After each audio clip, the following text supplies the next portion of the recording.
So hello all of you, I welcome you on my YouTube channel Manoj Jahangir classes and जैसा कि आप लोग देख सकते हैं कि स्क्रीन पर अपीयर हो रहा है अभी एक्सचेंज रेट सिस्टम्स और हम आज की क्लास में इसी की बात करने वाले हैं कि कितने एक्सचेंज रेट सिस्टम्स होते हैं और क्या-क्या उन सिस्टम्स के अंदर होता है। तो सबसे पहले अगर हम बात करें यहाँ पर तो फिक्स्ड एक्सचेंज रेट सिस्टम होता है। यहाँ पर जो रेट है नाम से ही पता लग रहा है कि ये बेसिकली फिक्स रहती है।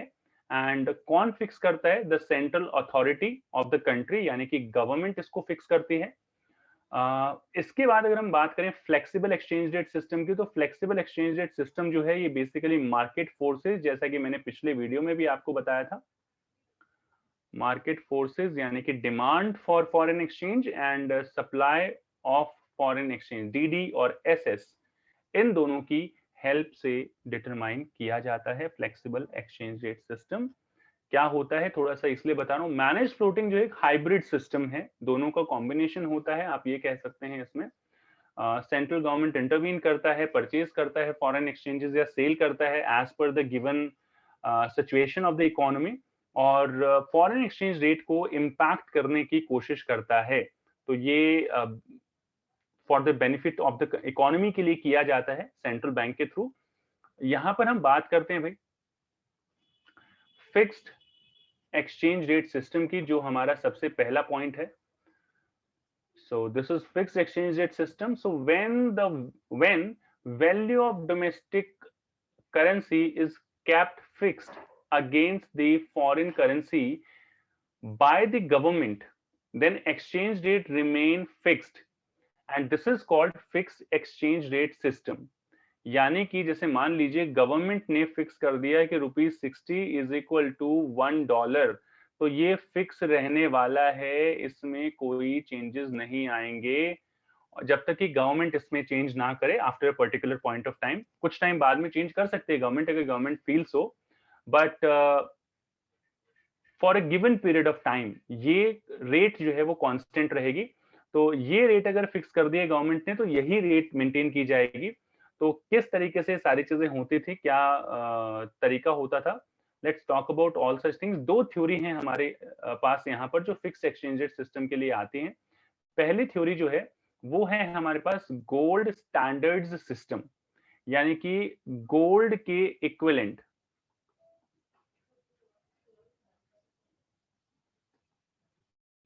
गोल्ड के इक्विवेलेंट हम यहाँ पर जो है हर एक करेंसी को रखते हैं और फिर उसके हिसाब से हम वहां पर पता लगाते हैं। ये इरेज कर देते हैं इसको थोड़ा सा। हर एक करेंसी को इस तरीके से रखते हैं और फिर उसका पता लगाते हैं भाई कि गोल्ड की फॉर्म में एक particular amount of gold, let's say 1 gram gold जो है वो कितनी अलग अलग करेंसीज में आप कितना खरीद सकते हैं। जैसे मान लीजिए 1 ग्राम गोल्ड जो है आप ₹60 में खरीद सकते हैं। 1 ग्राम गोल्ड जो है अगर आप डॉलर से खरीदना चाहें तो $1 में खरीद सकते हैं।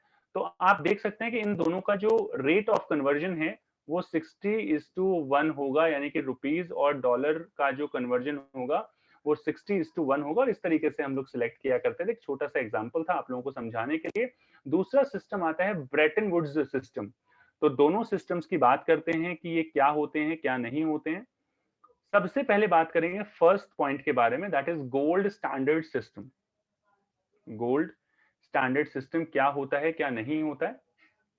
तो इन this system exchange rate is determinate on the basis of, exchange rate is determinated on the basis of parity value of gold value of currency, कि किसी भी करेंसी से एक पर्टिकुलर अमाउंट ऑफ गोल्ड किस तरीके से परचेज किया जा सकता है। तो first value of currency is fixed in terms of the gold, gold की टर्म्स में उस वैल्यू को फिक्स किया जाता है।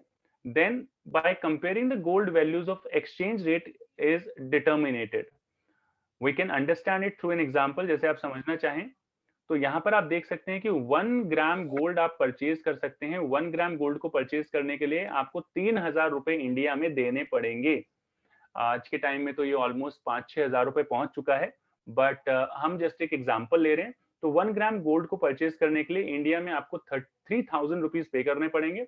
जबकि अगर वही 1 ग्राम गोल्ड आप डॉलर्स की हेल्प से खरीदेंगे तो आपको ये जो पड़ेगा ये पड़ेगा $50 का। तो दोनों का जो रेशो है आप चेक कीजिए, ये रेशो अगर आप इसको सिंप्लीफाई करेंगे, ये रुपीज में आ गया और ये डॉलर्स में आ गया, तो 50 1 जा 50 और ये आ जाएगा 50 6 जा 300। तो ये 60:1 का रेशो आ चुका है यहाँ पर कि 160 रुपीज इज इक्वल टू $1, जो कि यहाँ पर दिखाया जा चुका है। तो आई होप आपको समझ में आया होगा कि एक पर्टिकुलर अमाउंट ऑफ गोल्ड को कितने रुपए में आप खरीद सकते हैं एक कंट्री के अंदर। वो वैल्यू गोल्ड के अकॉर्डिंग निकाली जाती है, गोल्ड के इक्विवेलेंट करके निकाली जाती है, एंड देन जो भी वैल्यू आती है, जैसे कि यहाँ पर ये दो वैल्यूज आई हुई हैं, उनको आपस में कंपेयर किया जाता है एंड फिर एक्सचेंज रेट हम लोग फाइंड आउट करते हैं। So this was the gold standard system. अभी नहीं चलता है ये, पहले चला करता था फिक्स्ड एक्सचेंज रेट सिस्टम के अंदर। उसके बाद ब्रेटन वुड सिस्टम जो है फिक्स्ड एक्सचेंज रेट सिस्टम के अंदर का एक पार्ट है, पॉइंट बी है। ब्रेटन वुड सिस्टम क्या है? So in this system currencies of different countries were pegged with US dollar.